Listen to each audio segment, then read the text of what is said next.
MDMA-യുമായി യുവതിയും സുഹൃത്തും പിടിയിലായി. മലപ്പുറം കേന്ദ്രീകരിച്ച് ലഹരിമരുന്ന് വിൽപ്പന നടത്തിവന്ന സ്ത്രീകൾ ഉൾപ്പെട്ട അന്തർ-സംസ്ഥാന ലഹരിക്കടത്ത് സംഘത്തിലെ 2 പേരെയാണ് പോലീസ് പിടികൂടിയത്. ഊരകം നെല്ലിപ്പറമ്പ് സ്വദേശിനി തഫ്സീന, ഇവരുടെ സുഹൃത്ത് പുള്ളിക്കൽ സ്വദേശി മുബഷീർ എന്നിവരാണ് പോലീസിന്റെ പിടിയിലായത്. ഇവരിൽ നിന്നും 31 ഗ്രാം MDMA പിടികൂടി. കഴിഞ്ഞ ദിവസം വൈകിട്ട് 5:30ഓടെ അരീക്കോട് പത്തനാപുരം പള്ളിക്കൽ എന്ന സ്ഥലത്ത് വെച്ചാണ് അരീക്കോട് എസ്ഐയുടെ നേതൃത്വത്തിലുള്ള സംഘം ഇവരെ പിടികൂടിയത്. ഇവരിൽ നിന്നും 1.5 ലക്ഷം രൂപ വില വരുന്ന 31 ഗ്രാം MDMA ആണ് പിടിച്ചെടുത്തത്. ലഹരിമരുന്ന് കടത്താൻ ഉപയോഗിച്ച കാറും പിടിച്ചെടുത്തു. ബംഗളൂരിൽ നിന്നും ലഹരി വസ്തുക്കൾ മലപ്പുറം ജില്ലയിലേക്ക് കടത്തുന്ന ലഹരിക്കടത്ത് സംഘത്തിലെ പ്രധാനികളാണ് പിടിയിലായത്. യാത്ര ചെയ്യുന്ന സമയം പരിശോധനകൾ ഒഴിവാക്കാൻ സ്ത്രീകൾ ഉൾപ്പെടെ കുടുംബമാണെന്ന വ്യാജേനയാണ് ലഹരി വസ്തുക്കൾ കടത്തിയിരുന്നതെന്നും പോലീസ് പറയുന്നു. മുൻപും നിരവധി തവണ ലഹരി വസ്തുക്കൾ കടത്തിയിരുന്നതായും പോലീസ് അറിയിച്ചു.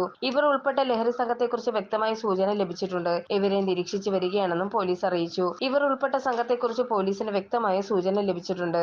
News desk press Malayalam.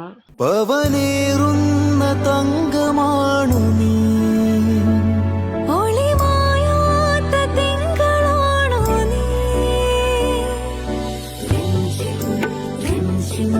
കൊഞ്ചം നിലാ, എന്നും സ്വന്തം രാജകുമാരി. Be a Rajakumari.